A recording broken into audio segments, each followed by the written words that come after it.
it won't go to your head too badly if you wake up and discover that you're God.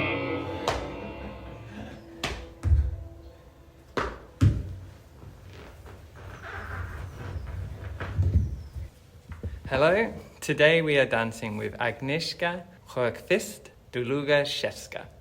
Agnieszka, we have been within the same circles for many years. I've passed you, I've worked with Rachel Tess, who works with you a lot. I've seen you at Cullberg, which you've been for many years now.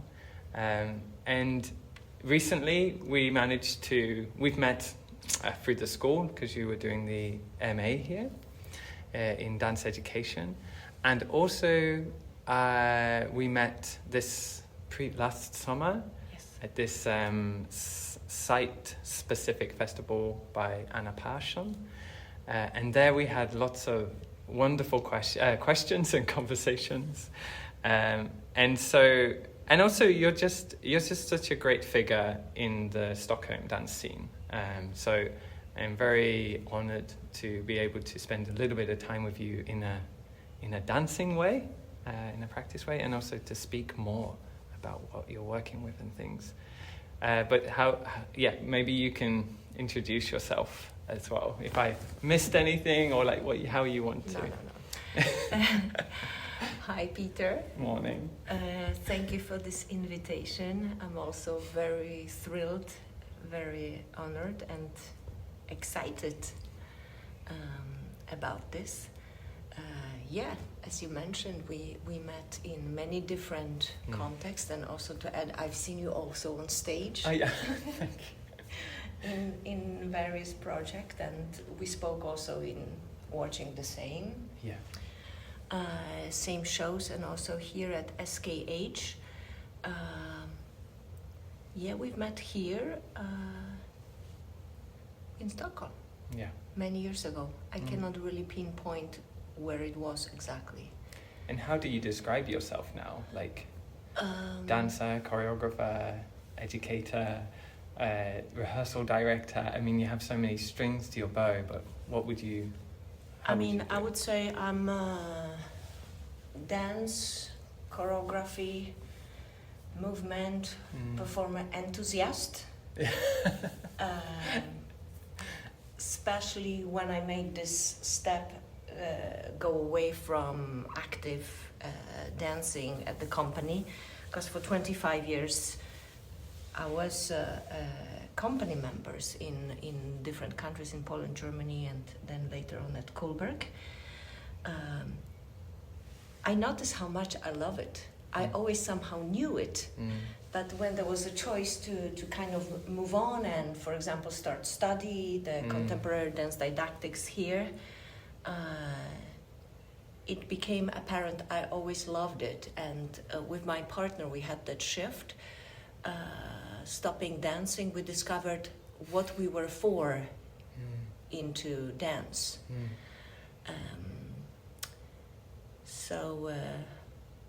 All the mentioned above, and the latest track is how everything hangs together, and as Jacques Rancière would say it, how it's intricated.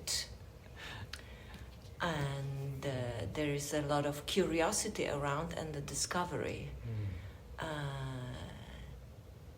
in different life areas, I would say, and sometimes seemingly things are not hanging together, but as I said, they are hanging always together, and that is very exciting to implement that in the studio work, because since 1 year I started the exciting journey of being a rehearsal director.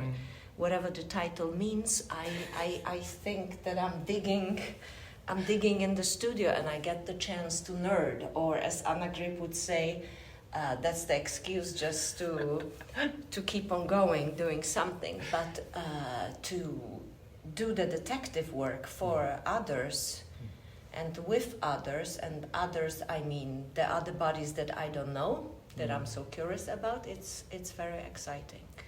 Yeah, and it's really clear, I feel like our conversations are infused with this passion and this articulation that you have around dance. It's such a pleasure to be with.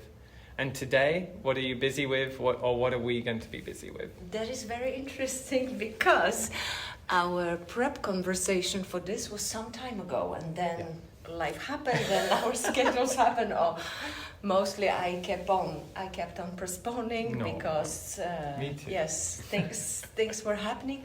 And yesterday I was thinking, what was my practice back then, and how it is today, and maybe as a childhood survival strategy, I have a ability to also forget stuff.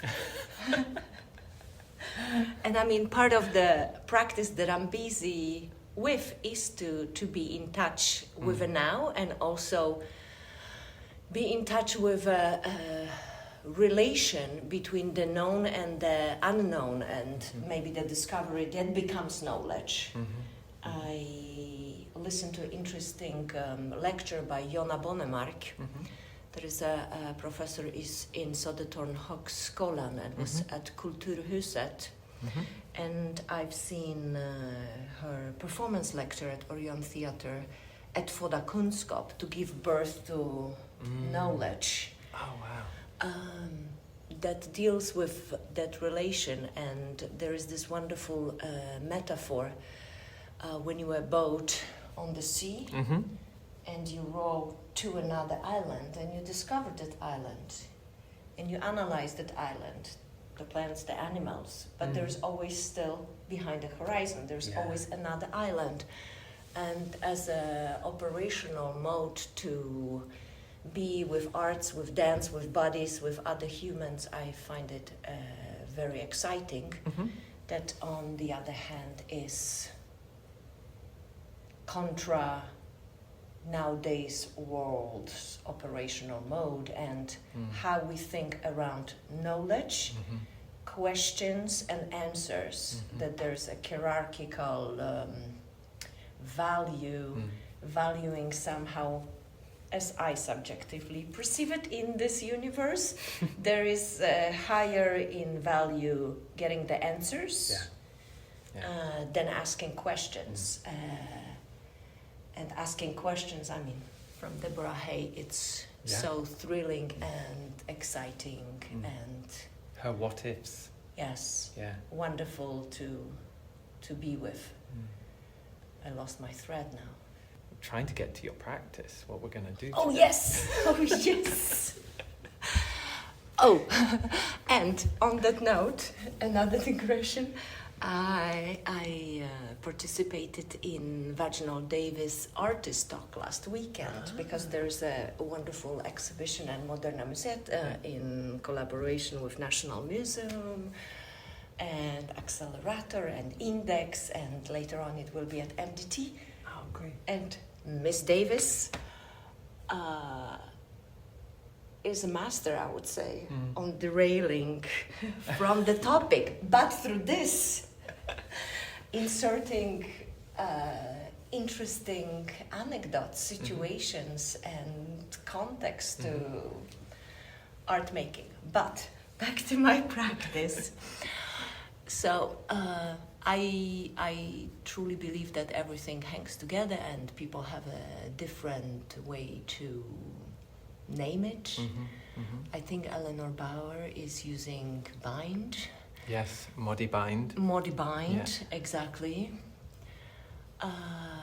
So I do believe working, first of all, with my own practice, and now for some time as a facilitator for others, whether it's youth or young grown-ups, other bodies, facilitating practice that goes under a name ballet.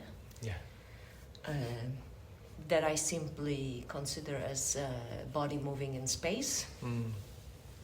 Different body parts at different speeds. Yes. Shifting attention in ongoing movement, since, as we know, the So body this is in is when constant you're motion. This is when you're teaching ballet. Yes. That's what you're saying. Yeah. That's Shifting bodies constantly in motion. Yes, constantly in motion, many body parts moving at different speeds. Yeah. With idea of time shifted velocity, time and space velocity. Yeah. The practice. It all hangs together. Body, mind, and soul. We go generations back in our cellular body. I work with imaginary as the body responds to external focus of attention from Clare Guss-West. Clare Guss-West, that's Clare a person? Guss-West, yes. Oh, yeah. That's a person. And how body on neuroscientific level responds to directions when they are external and global and not partial. That's a different approach to maybe facilitating dense situations. If we're talking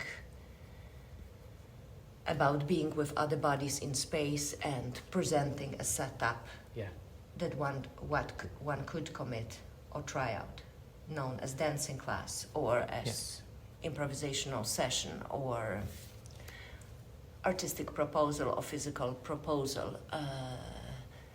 So as it all hangs together, it's all the time. Yeah. But we make choices. Yeah. What we gonna put our attention to. It doesn't mean that any of the other elements stops. So there is a wonderful thrilling complexity of the human body, where it comes from and how many generations we are influenced. There's this wonderful book from Malcolm Gladwell, 10,000 Hours, that on different levels analyze that, how our mentality, physique, physical activity, being together in a group, the individual and collective, is influenced generations back, how our low or high power distance index influences our communication skills and our work situation, acting. So the idea of body in motion at all times, choice making, whether it's conscious, unconscious, named, boxed in, that's another story. Okay. So we have this net and code all the time with us, generation back, stored in our cellular body, including trauma that unfortunately humans, as the only species, has the ability to store 20, 30, 40 years. We don't, unfortunately, shake it off. I mean, there are practices like that, luckily installed by many to influence the body. And the choice-making, intricate coexisting. So those are elements that are always there. And what I believe we are doing now is the pre-construction. Then we're going to do it, and I try to find different synonyms for now, present, because it's activity, and I thought presenting, and I was, no. Presenting, no, presenting. There is also such a history to the word presenting. So there's the activity that we're going to do, including that, considering that, choice making, bringing the attention, traveling, and then we're going to do after construction. Which probably we call after reflection. That I believe does not correspond with what's been happening, but that's the best we got. After construction. Pre-construction, doing after construction. But And this is a work in progress, relating to what's known and the unknown. Unknown. There's always behind the horizon, as Jonna Bornemark would say. I love it. The such large complexity.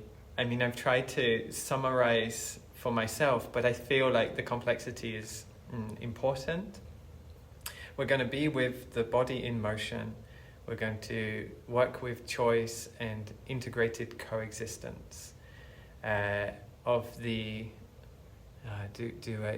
of the external. Oh yeah, that was another thing, and of the known and unknown.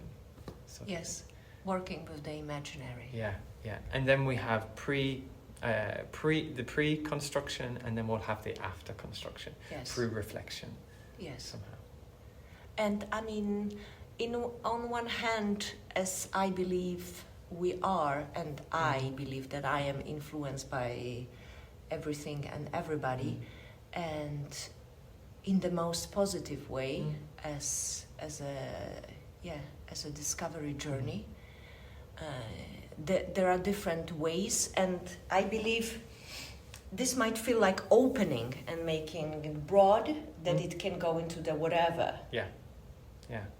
And I understand why there is a notion of narrowing something and specifying as an entry point to maybe come to a point that it is still larger. But as a starting point, limitations might create some kind of idea of a tactility of a task. Yeah.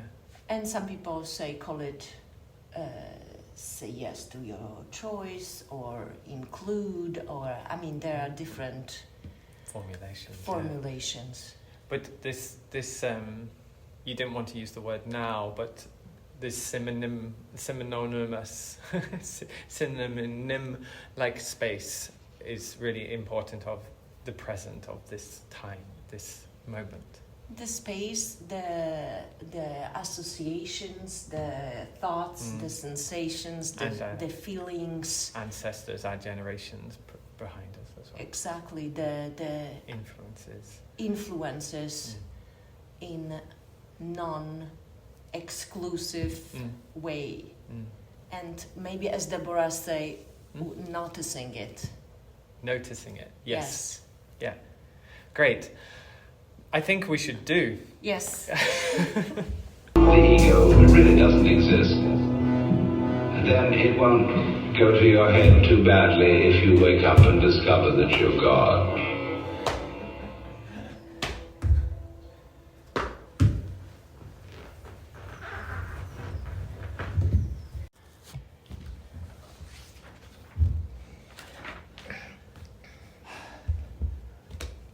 Oh, that was really something. Thank you for diving into it. And well, I felt like there was a permission of that. Thinking, sensing, feeling, experiencing it. I mean, your music choices, maybe we can get the playlist, because they were very, very encouraging. This could be the part of the after construction. Yes. Absolutely. We can get the list and the music choice. I can talk through it if you want. Please, because the first had this text. Yes. Right? The first is, it has this philosopher's text about transformation and about nowness as the practice we dancing it now. Yeah. Then the second track was Underwater Love. Water, because they're mostly made of water. Of course. It's liquid, fluid, it's in motion. Yeah. Like body and time. And love. Because we're together. Exactly. Relatedness. And next track was Haha from Charlotte Adige and Bolis Pupul. And we need as Deborah would say, we need a light touch. Okay. Light touch. Deborah Hay has the wonderful anecdote in terms of practice and its duration and continuation. It needs also a light touch. Yeah. And the anecdote is finishing with "Lighten up, baby, lighten up," and it's with me. It's with me. Yeah. Yeah. Then Big Bad Wolf. Oh yeah. This I thought in relation to stored body and trauma and us being Homo sapiens. Yeah. Yeah. And engaging in Homo sapiens activity. Yeah. I would say it's part of this practice, or as Steve Paxton was mentioning once, as his motivation to be engaged with dance and choreography is to still be a human and with the body, and that's being changed in different systems. I see it with our daughter starting school, and the physical activities being exchanged by actually not listening to your body in order to fit certain structures. Yeah. So that was the animal. And above all, don't stop believing. Yes. Placebo. Some call it conviction, commitment. The placebo effect. Yes. I mean, this is going back to the imaginary ability and how our imaginary ability is practiced in a different ways. Yes. By being fed with images and maybe not creating images through the written word or diary. Now diaries are visual and out there for others, where they used to be a diary for yourself written down, and you would read a book and you would have to imagine stuff, and you would practice that imaginary ability. Yeah. So that was the playlist. There's something about, like I was thinking about, like being with the body, doing the practice this time, a lot of like, and you said to bring old generations, so I was allowing those habits perhaps, those traditions, those moments in my past, in my body, to be that, and to be with the body, being with them. And I have to think about like how when I started improvisation when I was younger, there was such a focus on never doing any habits, always moving away from habits. Yes. And I found this it's a really powerful movement forward in a way. Like it's more complex, because what are we without our stories, without our histories, without these things? Exactly. I heard lately that Anthony Hopkins is one of the actors that exactly embraces that and says, no regrets, never regret. And this is maybe another way to embrace habits. I mean, there's been methods to implement the habits and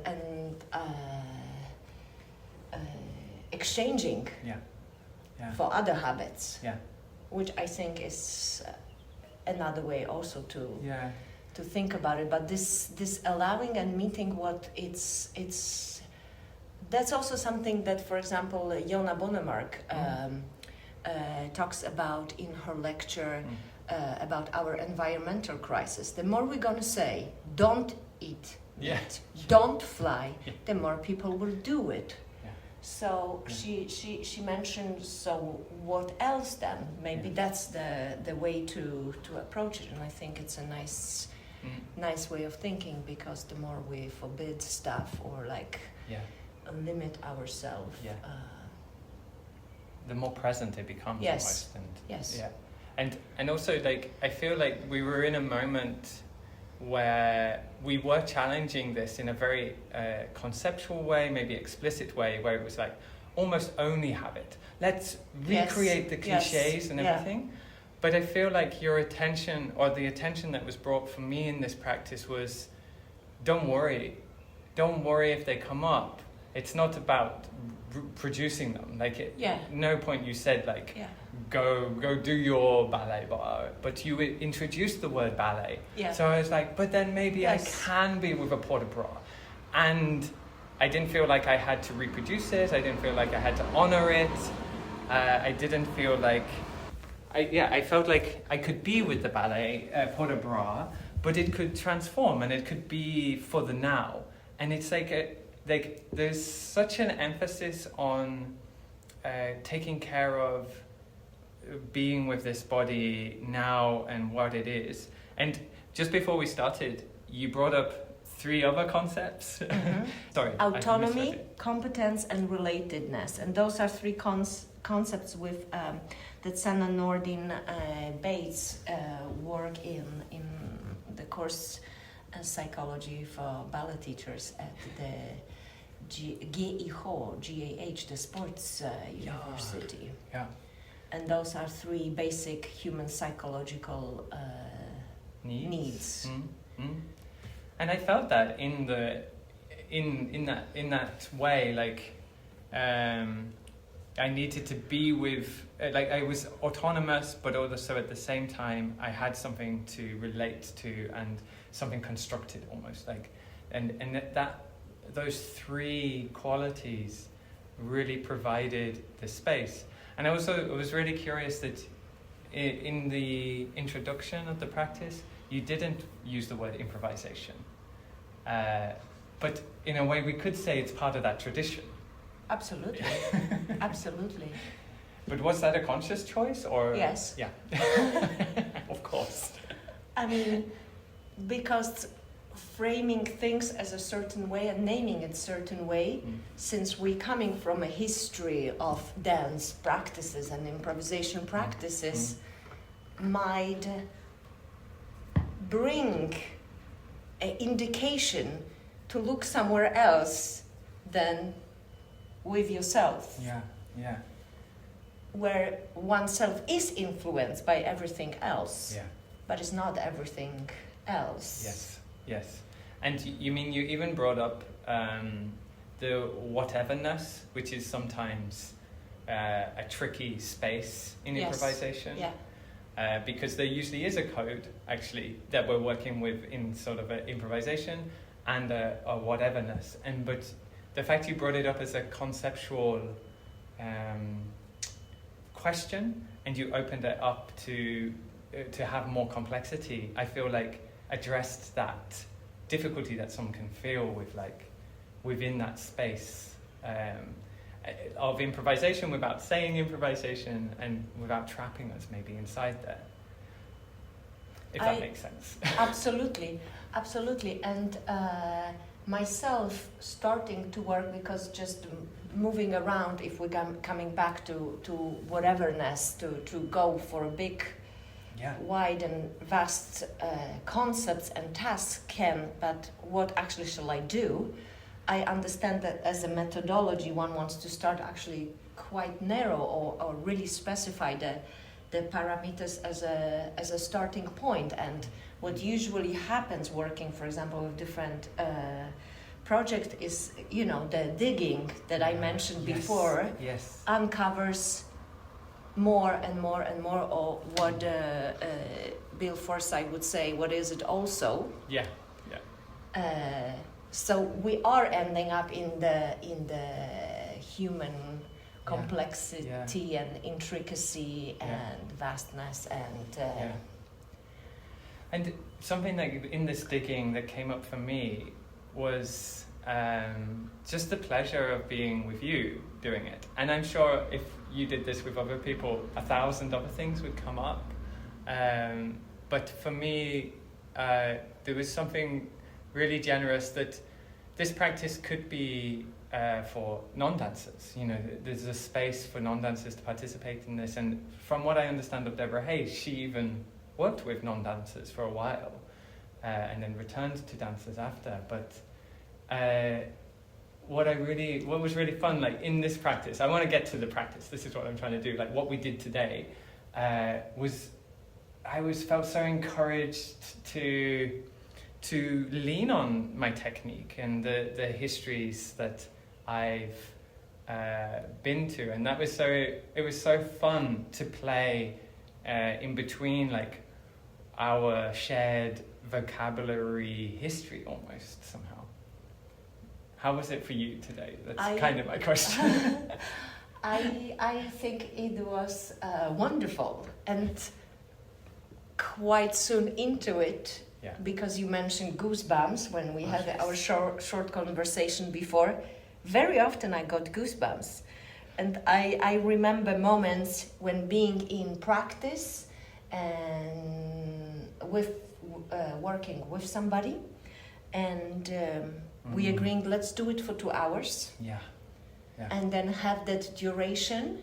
I recall feeling that I had now, thinking, wow, I get to do it as my job. That is so thrilling, and I'm always thinking, you know, is it after a certain duration, body in motion, and you know, processes are setting it? Is it only that? Is it the placebo? I think all the above, and I could sense exactly how you are using your technique, your memories, your references, and through the practice and many years of practice, I can sense the understanding, the communication, the exchange by being influenced by the music, by each other, by what's being shifted in the room, whether it's Gladwell, whether it's dynamic, whether it's references, whether it's acknowledging each other by looking at each other or not by looking at each other, sensing the other person's presence. So that was wonderful. Yeah, I mean, I couldn't help but catch myself smiling. And what was really nice is that it somehow broke with me of like, oh, I'm really enjoying myself. And I looked to you, and you're also smiling. I was enjoying myself too. So it was such a pleasure to be in this very nerdy space as well. Like we are dealing with extremely intentional like directives, and at the same time just the immense joy that came from it and was included in it. And it really is, what's really interesting, because I think I said before we started, I was like, oh, I'm really interested to see how you work pedagogically, and you were sort of like, uh-huh. But I think what's really interesting is just the manner in which you curated a sort of very mammalious, like a cloud-like arena within which to play and to work by contributing with these small little references and anecdotes even, and words, and then commandments, but quite open commandments, and usually in threes as well, and conceptual trilogies as well.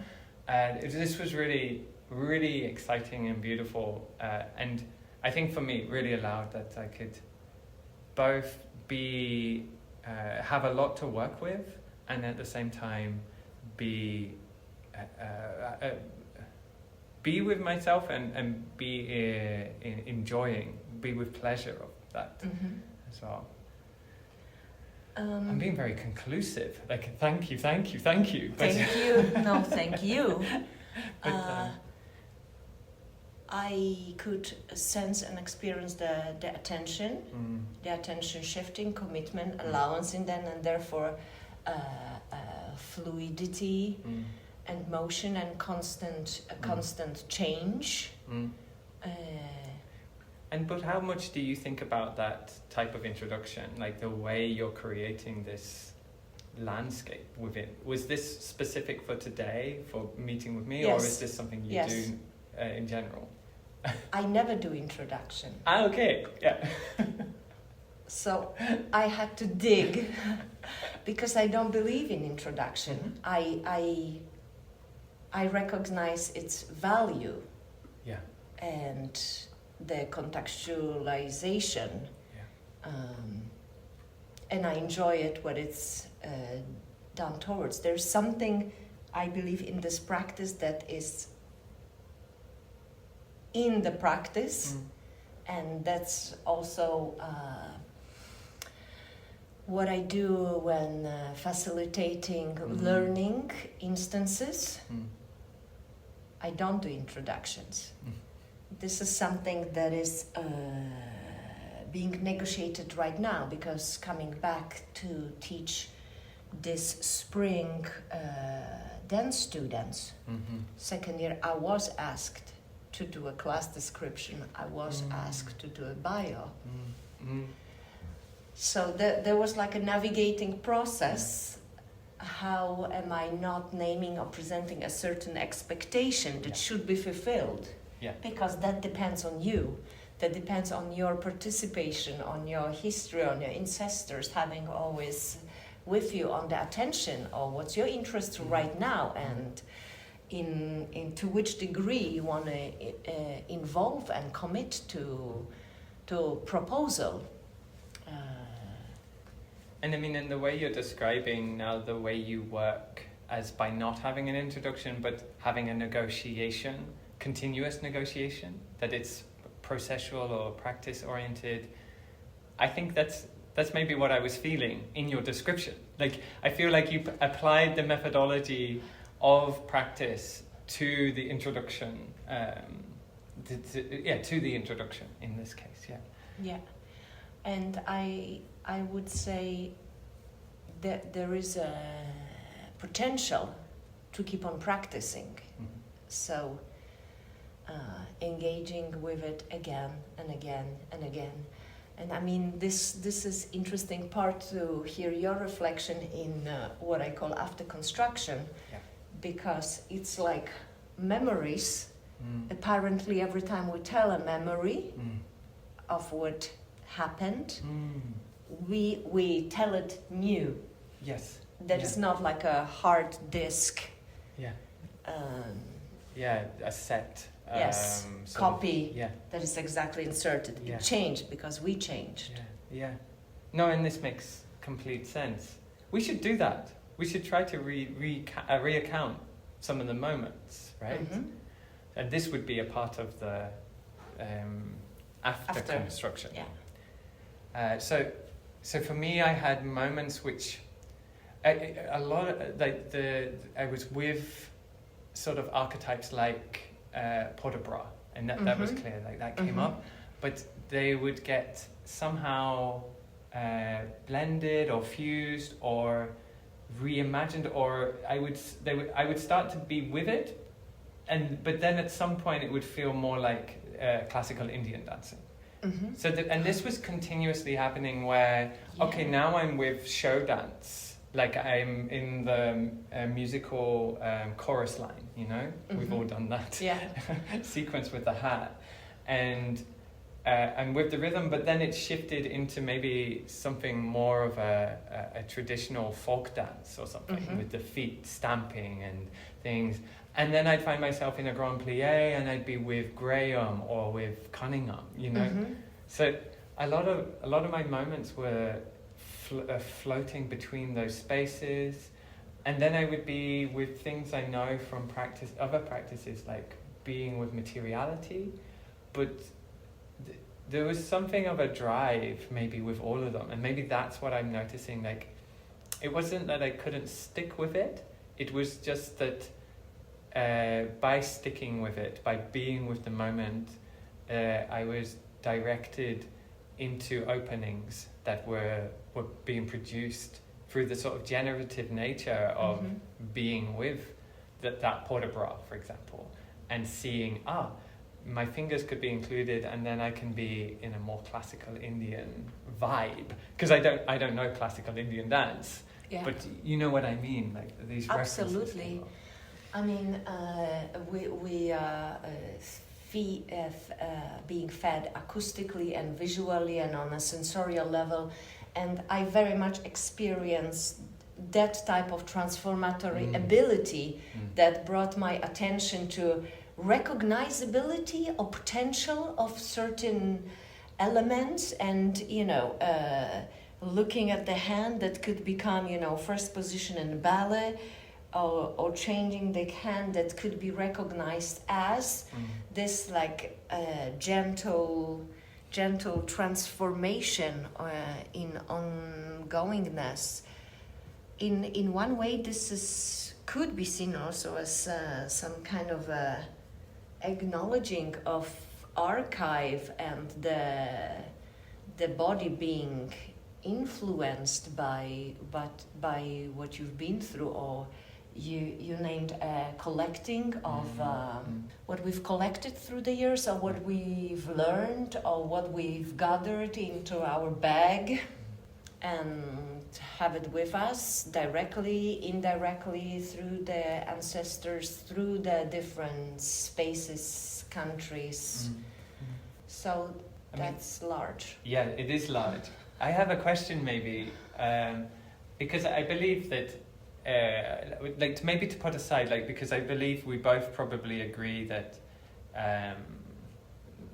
knowing dance the way we know dance, we recognize that everyone can have a dance experience. Like there's not a threshold where you are non-dancer, dancer, like that everyone can potentially have the possibility. Like there isn't, it's not, dance doesn't have to be ableist. I think that's what I'm trying to say, right? I reacted in my thoughts, yes, but then I lost the thread when you mentioned it before, and Deborah Hay working with non-dancers. Yes. I believe that non-dancer does not exist. Everybody is a dancer. Exactly. Because it's a moving body. Yes. And it's a sensorial body, and we all have that. Yeah. And vibration and sound and movements has been always with us. And so I wanted to maybe ask, because I felt like that was a given, because technique was coming up.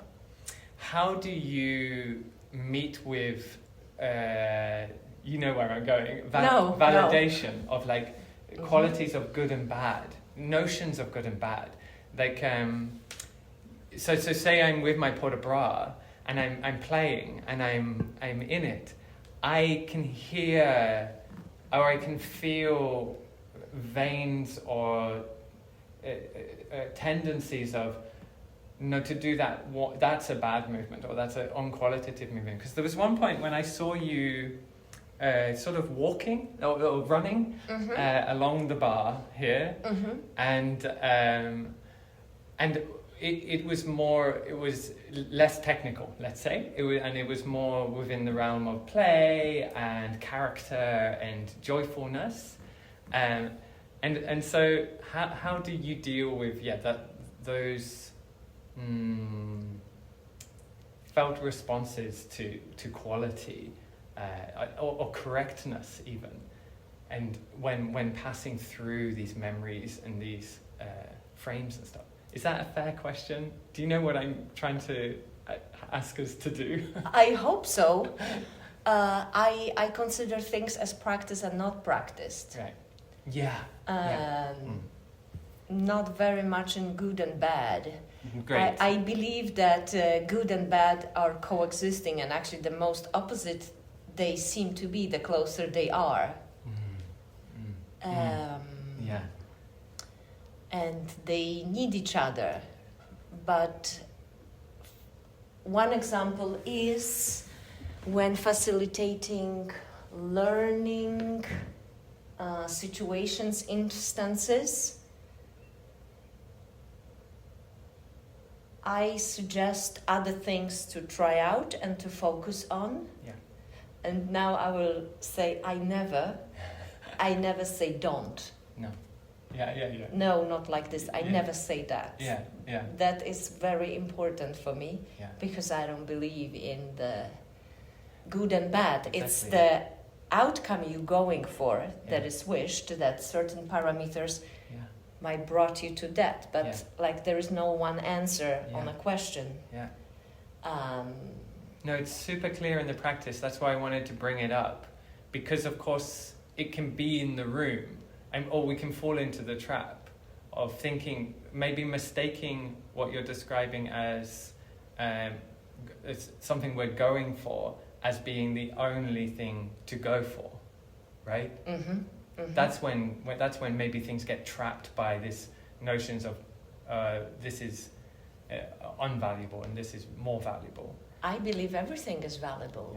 Yeah. And depending what you're going for. depending what you're going for. And another comment about, technique.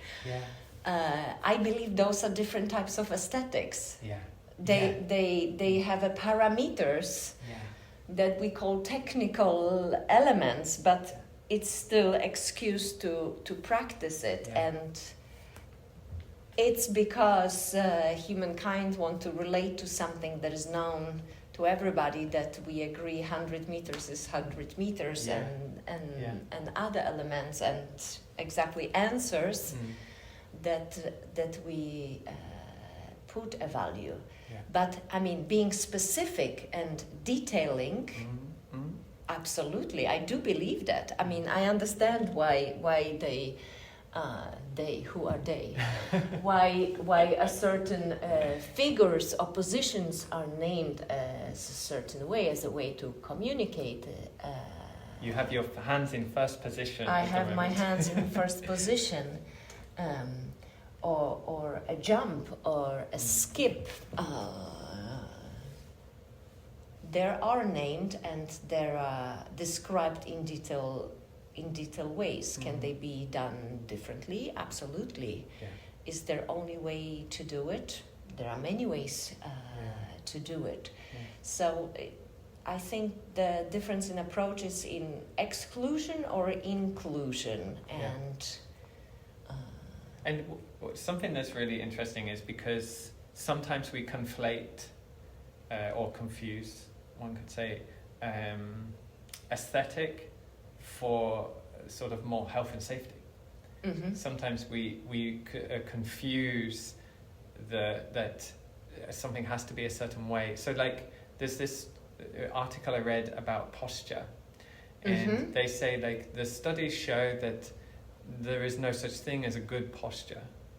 That in fact the best posture is one that doesn't stay in one position for a long time. So that's what the science sort of demonstrates, and that the straight back comes from a fashion when musketeers were popular or like looked up to, and when they would reload their guns, they would need to stand very straight to reach the top of the gun. And then the gentlemen of that time would follow this and so on. And then you bring up this these three, which are concepts from, I think you said from psychology. And so I'm curious also, how does the sort of scientific influences on where the knee should be when we bend it, or where does the science, the health and safety instructions or conditions come into us? And because you've worked with Deborah Hay, right, for a long time. Yes. Maybe you can correct me if I'm wrong. I heard that she doesn't warm up, she just goes. And of course, warm up is so often connected to health and safety, like protection and making sure our muscles are ready. So I'm curious, like, where do you land in that schema of things? I mean, it's interesting example with the musketeers, and it makes me think of form and function. And form follows the function, or function follows the form. This is a design, coming from design. Exactly, and another take on it is it form use follow design?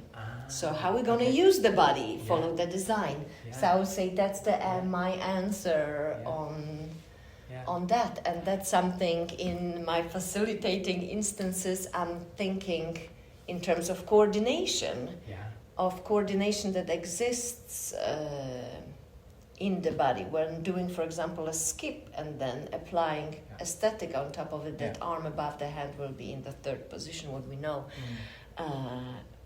from ballet aesthetic. So going back to it depends what one is going for. If exactly. The aesthetic, that will decide. Of course, considering the physical capacity or joints prerequisites. Yes. And I think this needs to be considered. Yeah. Otherwise, there is a violent act applied to a body that will rebel it anyway. So they're like listening to the body and paying attention to what's happening in the system is valuable. This is really interesting. So I had a very simplified articulation, which was sometimes we choreograph the dancers and we make them do what we want them to do. That's one way of considering choreography. Or we adapt the choreography for the people that we're dancing, that are dancing. And of course, this is too simplified. I think your use of form from use, or form from function, function from form, design, or and these sort of design principles is a really useful way to think about it. And exactly as you say, like maybe it's not about always saying no to desire. So like I don't want to choreograph the dancers because I don't want to impose on them. I want to change and adapt to the extent that I have no desire, but more about listening to the conditions of the dancers. Like you say, like what are the joints? What can the joints actually do? Rather than being violent and ignoring what the joints can do. There has to be an attentiveness involved. This attentiveness makes me think of goal and the direction. And there is a huge difference between goal. Goal is set and is locked, and maybe will make you disregard your body on its way there because you will want to lock yourself into it. Direction, you still have a chance to see everything on your way over there, consider it and include it and be part of it. So in that sense, generally I would say choreographing something, we cannot make them do anything. So that's an ignorance thinking on our part that we can make another human being do anything.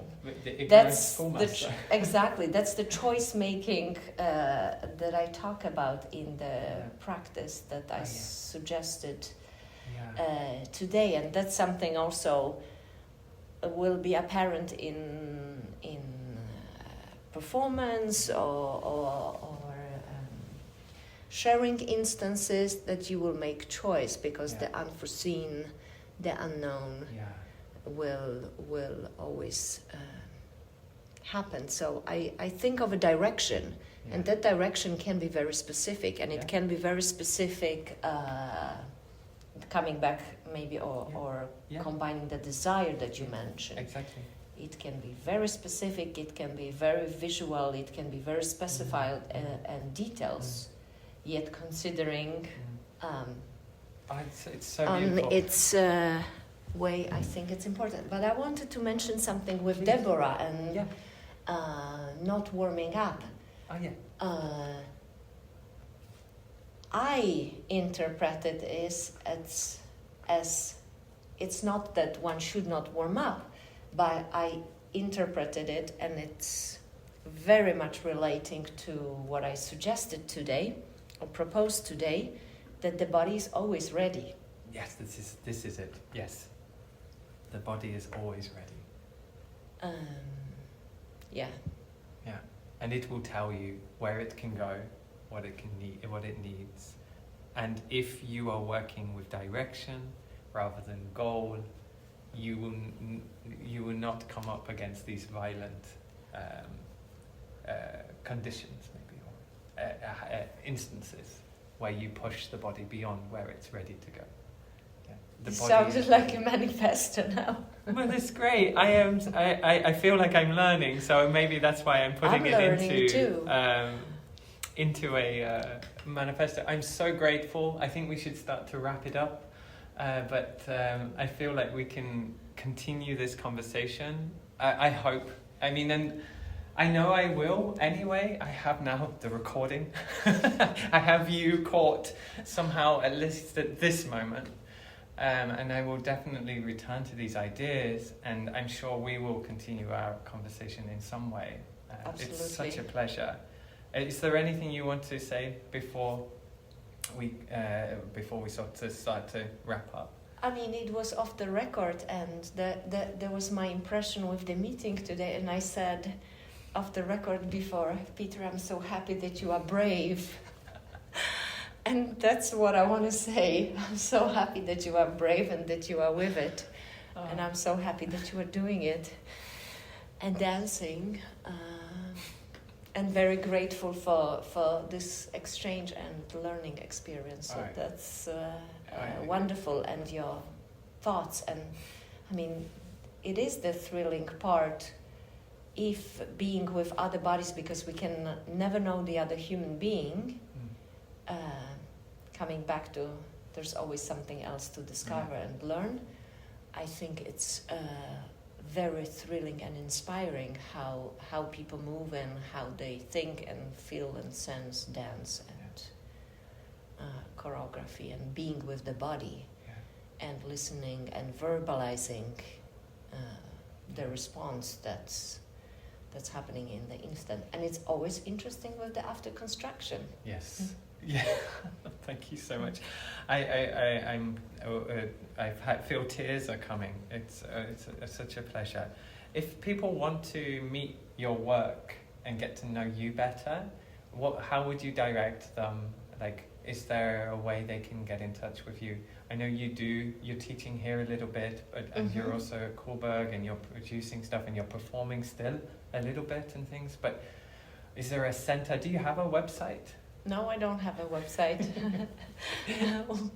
And I don't have Instagram. One can mail me. Yeah. We can share my mail. Yeah, it would I be can wonderful. Put that in the description. It would be very interesting with spontaneous thoughts and responses and associations. I'm very grateful for that. They can look out for your name. I mean, you are around and you do. Yes, and whenever I'm free from my current engagement, the current digging, I dig for experiences and coexisting in dance in other places, and I teach people that are interested in different aesthetics. Here and at Ballet Academy, at Umbra Education and Dans Alliansen and Dans Centrum. And so there I can be found, and most probably in many dance and choreography performances and maybe on some exhibitions. It's always nice to run into other nerds. Yeah, in the audience and everything. Yes, of course. Okay, thank you so much. Thank you very much. What a pleasure. Pleasure. The ego really doesn't exist. And then it won't go to your head too badly if you wake up and discover that you're God.